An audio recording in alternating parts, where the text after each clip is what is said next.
John AG here. Let's get straight to it. My handle is OG John AG across X and YouTube. Links below. That's where the real work happens. Live vault data, comics breakdowns, macro moves as they unfold. No fluff, no delays. If metals are shifting, you'll know it there before anywhere else. Lock in now if you're serious about staying ahead. Here's what I want from you today. Drop OG in the comments and tell me what's in your stack right now. More gold or more silver? Let's see who's actually paying attention to what's happening in the macro picture. Fair warning, there are copycats out there using my content. I'm not responsible for anything manipulated or reposted under fake handles. This is the only verified OG John AG. Don't get played. Now to why you're here. Silver just crossed $120 for the first time in recorded history. Not 30, not 50, $121 per ounce. Copper simultaneously shattered all-time records above $650 per pound on COMEX, marking the sharpest single-day surge in 16 years. Copper prices exploded over 10% to above $14,000 per ton in London trading, with COMEX futures jumping 7% in a single session. Let that sink in.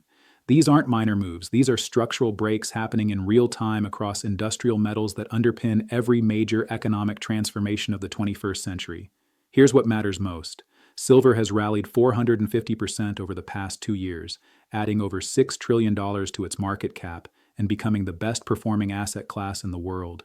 Not crypto, not tech stocks, physical silver, and copper's move isn't isolated speculation.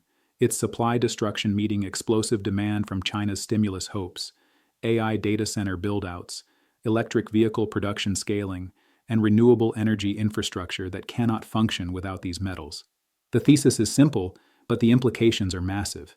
We're witnessing the convergence of multi-year physical deficits, geopolitical export controls, paper market stress fractures, and industrial demand that's no longer theoretical. It's measurable, verifiable, and accelerating. The question isn't whether this continues. The question is how violent the revaluation gets when the remaining paper illusion finally breaks. Let's start with copper, because it's the cleaner data point right now. Copper soared over 7% in a single day on COMEX, hitting above $6.35 per pound. That's the sharpest daily jump in 16 years. The immediate trigger, heavy buying from China driven by stimulus hopes for home building paired with a weaker US dollar, making dollar-denominated commodities more attractive.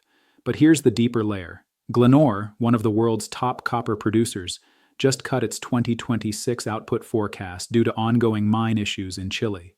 Supply is tightening at the exact moment long-term demand from electric vehicles, AI data centers, and renewable energy installations is promising structural deficits for years ahead. Traders are celebrating what they're calling the Supercycle. That term gets thrown around carelessly, but when you see 16-year record moves in a single session, you're not looking at noise. You're looking at a fundamental repricing. Some analysts noted risks from China's shaky economy, and that's fair. China's property sector remains troubled. But what's happening here isn't about short-term GDP prints. It's about supply chains, strategic stockpiling, and infrastructure demands that don't disappear because one economic indicator softens. Now shift to silver, where the move is even more extreme, and the underlying dynamics are frankly unprecedented. Silver hit $121, marking a 450% rally over 2 years. The post breaks down exactly what's driving this. First, the market has been in a real supply deficit for years. This isn't a one-man shortage. Over the last 5 years, the world has used more silver than it produced. Total deficit 678 million ounces. That's almost 1 full year of global mine production missing from the system. Silver was already in shortage before the price started moving fast. Second, China turned silver into a strategic export. China doesn't only mine silver. China controls a large part of the world's refined silver supply. Recently, China tightened exports using licensing and restrictions. That directly reduces the amount of silver available for the rest of the world. You can already see this in prices. Shanghai silver is trading near $138, much higher than global markets. That's a $17 premium. That premium exists because physical silver inside China is becoming harder to get. When China slows exports, other countries fight harder for limited supply. Physical premiums rise quickly, and factories pay higher prices to avoid production delays. Third, industrial demand is growing rapidly. Silver isn't only a store of value, it's a critical industrial metal. 2 major demand drivers. Solar demand. Solar panels need silver to conduct electricity inside each panel. Global solar silver demand is expected to grow from about 200 million ounces per year to around 450 million ounces per year by 2030. That alone can consume a very large part of global supply. Data centers, AI, and electrification. More data centers are being built. Power grids are being upgraded. Electronics production is increasing. Silver is used because it carries electricity better than any other metal. In high-performance systems, it cannot be easily replaced. So, demand keeps rising while supply is already tight. Fourth, and this is where it gets critical, the paper market is way bigger than the real metal. Most silver trading happens through paper contracts, not real metal. Paper to physical leverage is estimated at 350 to 1. That means for every 1 real ounce, there can be 350 plus ounces in paper claims. This only works as long as nobody asks for physical delivery. But when physical delivery increases, shorts cannot find metal. They must buy contracts back, price moves up fast, and more shorts are forced to exit. That creates a forced buying loop. Jesse Livermore described this exact dynamic in reminiscences of a stock operator when he talked about corners. The mechanics haven't changed, only the scale. Fifth, lease rates and backwardation showed physical stress. Lease rates are the cost to borrow physical silver. Normally, lease rates are close to zero. They spiked close to 39% annualized recently. That means physical silver became extremely difficult to borrow. Backwardation means spot prices are higher than futures prices. This happens when buyers want metal immediately, not later. Silver backwardation reached levels last seen around 1980 during some periods. That shows severe physical shortage. When Mike Maloney wrote Guide to Investing in Gold and Silver, he emphasized backwardation as one of the clearest signals of supply stress. We're seeing it now in real time. Sixth, refining bottlenecks made it worse. About 9.7% of global refining capacity went offline in late 2025. Even when silver existed, it could not be processed fast enough into usable form. That tightened supply further. Seventh, ETFs removed even more metal from circulation. ETFs buy real silver bars and store them. Over 95 million ounces flowed into silver ETFs in early 2025 alone. That metal is no longer available for industry or delivery. Eighth, silver was classified as a strategic material. In August 2025, the U.S. added silver to its critical minerals list.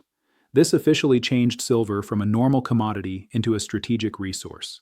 That classification shift matters. It signals government awareness that industrial supply chains depend on uninterrupted access. Now here's the mid-video reveal that reframes everything we've discussed. All these factors, supply deficits, China export controls, industrial demand, paper leverage, lease rates, backwardation, refinery shutdowns, ETF absorption, strategic classification, they didn't happen in isolation. They converged. That's the paradigm shift. For decades, COMEX and LBMA set the price based on paper derivatives. But when physical becomes scarce enough, when China restricts refined exports, when industrial users cannot afford production delays, paper pricing loses its anchor. Physical availability becomes the new pricing mechanism, and physical availability is constrained. Connect this to what's happening with gold. China's gold reserves hit a record 74.1 million ounces. At the same time, U.S. Treasury holdings fell to an 18-year low of $686.6 billion. China is simultaneously accumulating gold and reducing dollar exposure. Ray Dalio's framework and principles for navigating big debt crises outlines exactly this dynamic.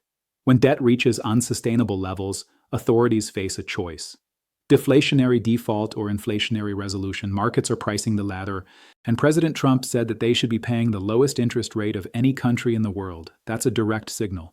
Lower rates with rising debt and fiscal deficits means currency debasement accelerates. Precious metals and strategic industrial metals become the escape valve. Let's talk technicals briefly because the charts are confirming the fundamentals. Silver breaking $120 clears multi-dead resistance. On a monthly time frame, we're now in uncharted territory. RSI on longer time frames shows persistent strength without major bearish divergence. Yet volume has been consistent, confirming real participation, not just speculative froth. Copper above $650 similarly breaks all prior resistance zones. The 16-year record move suggests we're early in a repricing cycle, not late. Technical analysis of the financial markets emphasizes that major breakouts on heavy volume with fundamental confirmation tend to extend further than most expect. Now let's address the bearish resistance factors because balance matters. China's economy remains uncertain. Property sector issues persist. If domestic demand falters significantly, industrial metals could face headwinds. Copper rallied partly on stimulus hopes. If those hopes don't materialize into concrete policy, prices could retrace. For silver, if paper shorts get squeezed too violently too fast, regulators could intervene with position limits or force liquidations to stabilize markets. That's happened before. The Hunt brothers in 1980, JP Morgan settlement in 2020. Authorities don't like disorderly markets when it threatens systemic players. Additionally, if inflation moderates and real interest rates rise, precious metals could face pressure. Higher real yields make holding non-yielding assets less attractive. And let's not ignore that 450% moves create their own risks. Markets don't move in straight lines. Corrections are inevitable. Traders who chase momentum without understanding fundamentals will get shaken out. That's healthy, but it's also painful if you're over-leveraged or underprepared. But here's the bullish escalation that follows. Every bearish factor assumes the status quo can hold. It can't. China's gold accumulation and silver export controls aren't temporary policy tweaks. They're strategic positioning. The multi-year silver deficit of 678 million ounces isn't going away. Industrial demand from solar, EVs, AI, and defense is accelerating, not slowing. Global solar silver demand is projected to grow from 200 million ounces per year to 450 million ounces per year by 2030. That's a 125% increase in 6 years. Mine supply isn't keeping pace. The Silver Institute and USGS data confirm declining mine grades and stagnant new discoveries. The paper-to-physical leverage ratio of 350:1 is unsustainable when physical delivery pressure builds, lease rates spiking to 39% annualized, and backwardation aren't temporary anomalies. Their structural breaks and refining capacity constraints mean even if silver exists somewhere, it can't be processed fast enough. ETF absorption of 95 million ounces removes that metal from circulation for months or years. Strategic classification by the U.S. government signals that silver isn't just a commodity anymore. It's a national security concern. Jim Rickards wrote about how commodity control becomes a geopolitical weapon. China's silver and rare earth export restrictions fit that playbook perfectly. If the West wants to build solar panels, EV batteries, and defense systems, it needs silver. If China controls refined supply, China gains leverage. That dynamic doesn't resolve with short-term price corrections. It escalates. And let's talk about the copper supercycle narrative.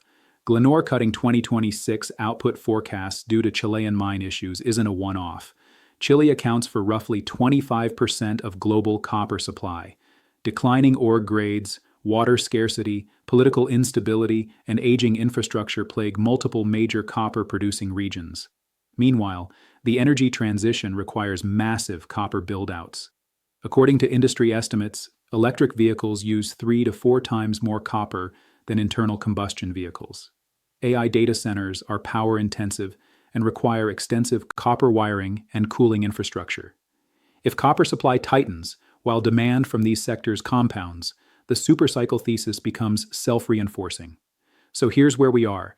Silver at $121, copper at $650 and above, China accumulating gold reserves to record levels while dumping treasuries, U.S. debt acknowledged as unsustainable by the Federal Reserve Chair himself, industrial demand accelerating, supply constrained, paper leverage extreme, physical premiums widening, strategic export controls tightening.